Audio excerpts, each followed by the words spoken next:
LML in 13. The End of Ice and Fire, Part 1. Hello there. My name is Lucifer Means Lightbringer, or LML for short, and I am known for analyzing the extensive use of symbolism in A Song of Ice and Fire and sometimes HBO's Game of Thrones. During episode 1 of season 8, we saw a giant, horrifying symbol, which I believe spells out a large part of how this story will end, both in terms of the show and the books.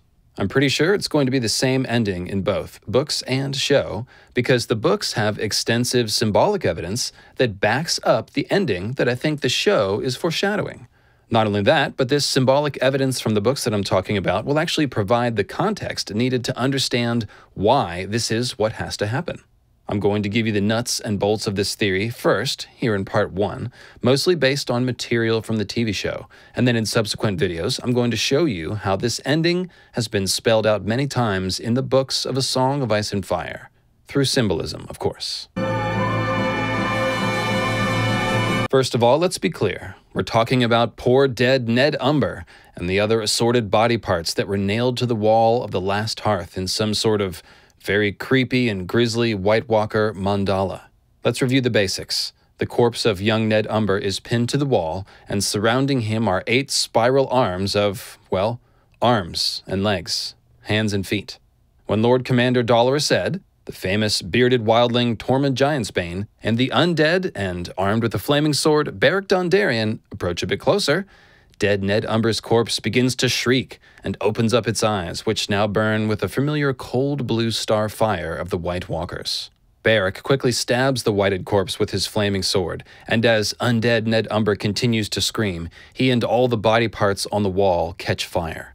What began as a creepy White Walker corpse spiral with cold blue star eyes at the center transforms into a flaming spiral, somewhat reminiscent of the Targaryen 3-headed dragon sigil. And the crowd goes straight to the internet, searching for and/or writing comments and theories about what it all means. Pausing a moment to grieve for poor Ned Umber and all the people of Last Hearth who are now part of the Army of the Dead, I want to tell you that this giant symbol, for that is what it is, actually tells us just how to set the Umbers and everyone else enslaved in the Army of the Dead free from bondage. The basics are fairly straightforward, and it begins with recognizing that spiral design, which we've seen most notably in 3 places. In the Caverns of Dragonglass on Dragonstone, which has spirals and many other things etched or painted on the wall, including several White Walkers. We saw it in the spiral arms of the shape that the White Walkers made with the body parts of slain horses after the Fist of the First Men, very similar to what we see at Last Hearth. And most importantly, we see this spiral arm design at the place where Night King was created. That was in Season 6, Episode 5, when Bran uses the power of the Weirwoods to look into the past and sees our future Night King tied to a lone weirwood tree, which is surrounded by 8 spiral arms of obelisks made from dark stone. The children of the forest approach the captive and stab him with the dragonglass knife, embedding it in his chest. Then his eyes turn ice blue, and presto, he's the Night King. The multi-armed spiral design also appears a couple of other places too, but let's focus on that weirwood tree where Night King was created. Night King is the macabre artist, as Mance Rayder says, behind these corpse mandalas, if you will, and I'm using that term loosely. So it makes sense that Night King would be sort of fixated on the moment of his creation, or rather his transformation. The moment that he, against his will apparently, was transformed into some sort of ice demon king, condemned to live forever, or at least until the right person stabs him with the right magic sword. Beric, who seems to intuitively get Night King, takes a look at the corpse spiral on the wall at the last hearth and says, "It's a message from Night King." And that's what everyone's been trying to figure out the past few days. Well, the place to start is the place where Night King started, because that's what he's drawing with all these body parts. It's an overhead diagram of the weirwood tree and its spiral arms of obelisks. Think about it. That's what the spiral arm design means to Night King more than anything. His message must have something to do with that. We can guess right away that he's probably pissed off about being turned into Night King, so on some level, he's probably making this design out of corpses to say, I am coming to make corpses of you all because that is what I was created to do, at this place with the weirwood and the spiral arms. That is, after all, why the children turned this guy into Night King in the first place. In the HBO show canon, the children were losing the war against the First Men, who were cutting down the Weirwoods.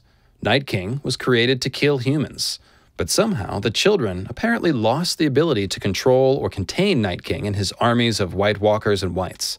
And we know that the children actually turned around and allied with the remaining First Men to defeat the White Walkers and end the Long Night. The mythology surrounding this in the books is a little more complex, but it's basically the same, with the exception that instead of some guy called Night King, we're simply told of the rise of the White Walkers, and that some of this is implied as opposed to spelled out. The important thing is that in show canon, Night King was created to kill humans, and he was created at that Weirwood surrounded by 8 spiral arms of standing stones. Now he recreates that spiral with the body parts of his victims. That kind of makes sense on a basic level, right? A fun wordplay note here. These spiral arms of the design on the wall at Last Hearth are made of the bloody limbs of dead people. But instead of thinking of body limbs, think tree limbs. And then recall that the Weirwood leaves are usually described in the books as looking like bloody hands. And yes, there are actually bloody hands included in the Last Hearth corpse spiral design. This is simply another layer of symbolism, however gruesome, which adds to the idea that Night King's corpse spirals are saying something about that place with the Weirwood tree and the spiral arms of obelisks where he was transformed. So you got all that. But there's more to this spiral arm symbol at Last Hearth, because we don't just get Night King's icy corpse rendering of his home tree, we also see this entire shape lit on fire with a flaming sword. From ice to fire. What does this part mean?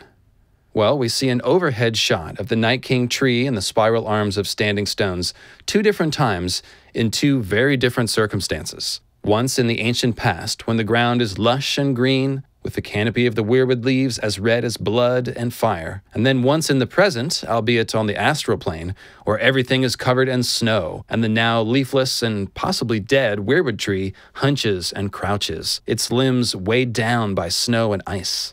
This transformation would seem to reflect the growing power of the White Walkers, and one wonders if Night King might have a special connection to this tree in particular. The freezing over of the Weirwood seems to mirror the icy transformation of Night King himself, I would say. So, when we look at the corpse spiral on the wall at Last Hearth, we are surely supposed to see a diagram of the Night King tree and those spiral arms of standing stones, like I said. But more specifically, I think that this is a diagram of the Night King Weirwood after it's been frozen over, because the spiral diagram here at Last Hearth is made of corpses, and dead Ned Umber animates with the cold blue magic of the White Walkers when the crew arrives. It seems like a pretty good reflection of how the Night King tree looks now. And when Bran sees the frozen Night King tree in the Weirwood vision, it is actually surrounded by the army of the dead, surrounded by corpses. In fact, one might even see the ice blue-eyed Ned Umber pinned to the wall at the center of the spiral where the Weirwood tree would be, as a stand-in for Night King himself, who was pinned to the Weirwood tree at the center of the stone spiral and given those very same sort of ice blue eyes.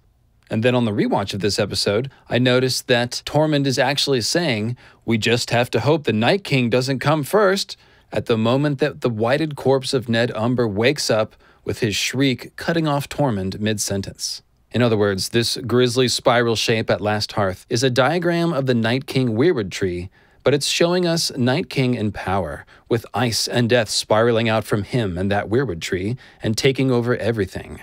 This strongly implies Night King's power is tied to that frozen Weirwood, something that the books suggest is true of the White Walkers in a general sense, that their power is tied to the Weirwoods. And by the way, the full name of the White Walkers in the books is the White Walkers of the Wood. So, our heroes behold this horrific symbol of Night King's frozen tree and his terrifying power, and then we know what happens next. Thinking quickly, Beric stabs it with the flaming sword, clearing out the White Walker magic, and creating a lovely symbol of the Targaryen dragon in its place. At least many think it resembles that sigil, and I tend to agree.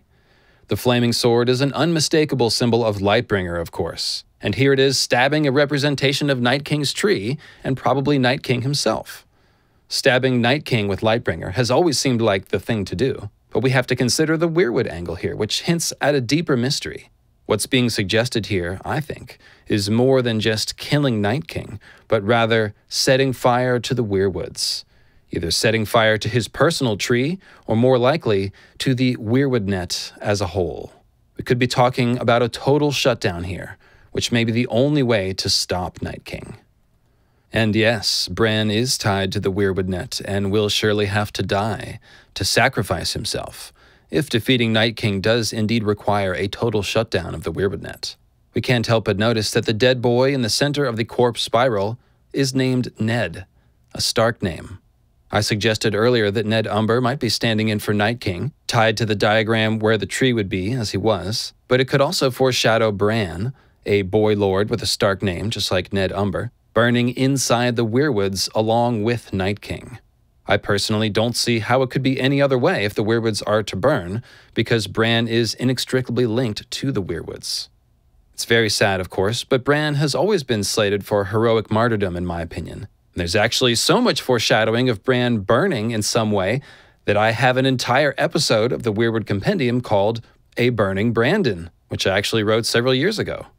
From Hodor carrying Bran around in a basket that used to be used to carry firewood, gulp, to the phonetic connection of Bran's name to the Norse word brander, which means both burning brand and flaming sword, there's quite a lot pointing to a spectacular and heroic sort of flame-out for young Brandon Stark, the summer child. But that's getting ahead of ourselves. Before we talk of Bran and shutting down the weirwood net, and before we get into the deep connections between the White Walkers and the weirwoods, I want to show you that Azor Ahai setting the weirwoods on fire with a flaming sword is an idea that is expressed in the books many times. That's what makes this such a fun theory for me. Last week, we all saw Beric stab a symbol of Night King's frozen tree with a flaming sword, and then I realized that I had been documenting that exact sequence for years already. All such scenes with symbolic depictions of Lightbringer stabbing or burning weirwoods are surrounded by talk of the Long Night and symbolism tied to the Long Night, as well as to Azor Ahai, Lightbringer, and Night King. And that, of course, suggests that burning weirwoods has something to do with Azor Ahai, Lightbringer, and ending the Long Night.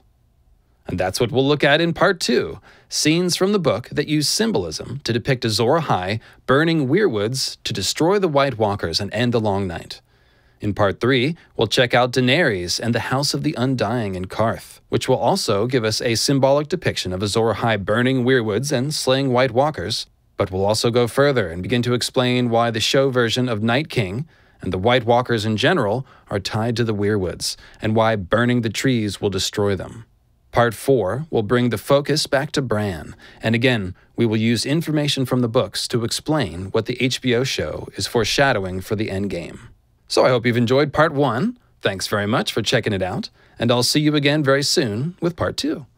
Please join me and the other Mythheads on Sundays at 3 Eastern on this Lucifer Means Lightbringer YouTube channel for a 2-hour pregame roundtable, and then again for a live postgame show right after the HBO episode finishes. It's called Nowie. Now Our Watch is Ending.